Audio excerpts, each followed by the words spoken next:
say you've got an agent now. A lot of the movies or TV shows, especially sitcoms, it'll be like the agents are really bad, and that's why the actors are always struggling with work.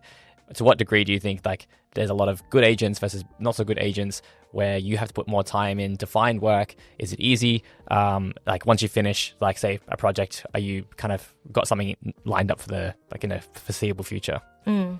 So do your research on the agents that you want to represent you. So again, all agents don't cover all aspects of acting. So there's voice acting, there's theatre work, there's screen acting, there's commercial work and comedy as well. They're all very different veins of acting. And I think it's very important to give it a try, like talk to the agent that you want to go into, like interview them when they're asking you questions, have a feel. Do you feel like you fit with the vibe? And is that something that you want to be a part of? And is that something you want to try? I think that's the problem is sometimes you don't know until you actually do it. And it's okay to change agencies if you don't feel like it's the right fit for you.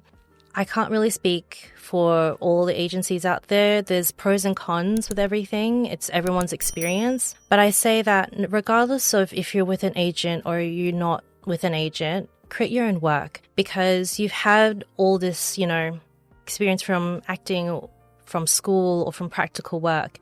Put it into practice. Keep trying to be better than you were before. And when you have your own portfolio of work, you know that you did it yourself. You didn't rely on anyone else. And it builds your skill set up, like from marketing, presenting yourself, building confidence. And I think that's the most important thing. Yeah, of course. And then like what was decision making to go more into writing? Was it something you were kind of doing on the side beforehand in maybe a different aspect of writing? Or you just kind of realized like, that was like where your passion is now? Thank you for that question. It was definitely something that I realized slowly over time, but I also felt like there wasn't enough diverse stories or storytellers that were being represented in Australia. Hey, just a quick announcement before we return to the podcast. If you're someone who's been feeling a bit stuck lately, maybe you're switching careers, rebuilding your routine, or just trying to get your life together, I get it. That's exactly why I write the Midweek Motivation newsletter, where every week I share real, honest thoughts on training, mindset, and the messy process of figuring life out. Especially for guys like us, we're in our 20s and 30s, just trying to get ahead in our careers, fitness, and performance.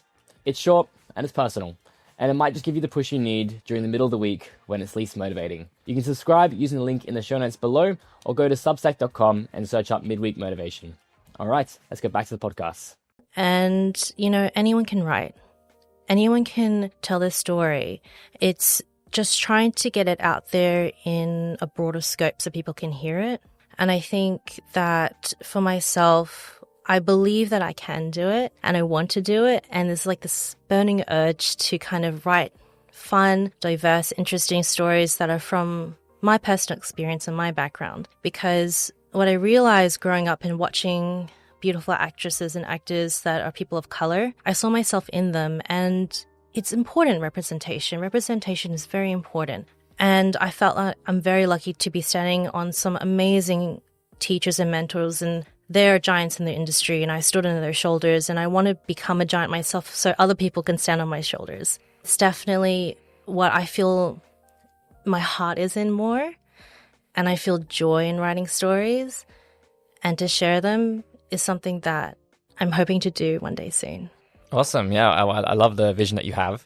So what would be, I guess, the step? Like, let's say you have a piece of work that you're really proud of. How do you get that out into the world? I work with an editor, and I work with people that I trust their values and opinions. It's one thing to write something, but it's another thing to present it to someone and say, hey, does this look good to you? Does it make sense to you? What do you think? And having that feedback is very critical, because sometimes what I realize for myself is that even though I'm writing something that makes sense to me, how does that translate to other people? How do people interpret it? If it's something that they don't understand completely, or it's interpreted not the way I intend it to, I need to kind of go back to the drawing board and think about how to use the language to make sure it's reasonable and understandable and digestible for other people. And it's important for me to get the message across clearly, so there's no ambiguity with it.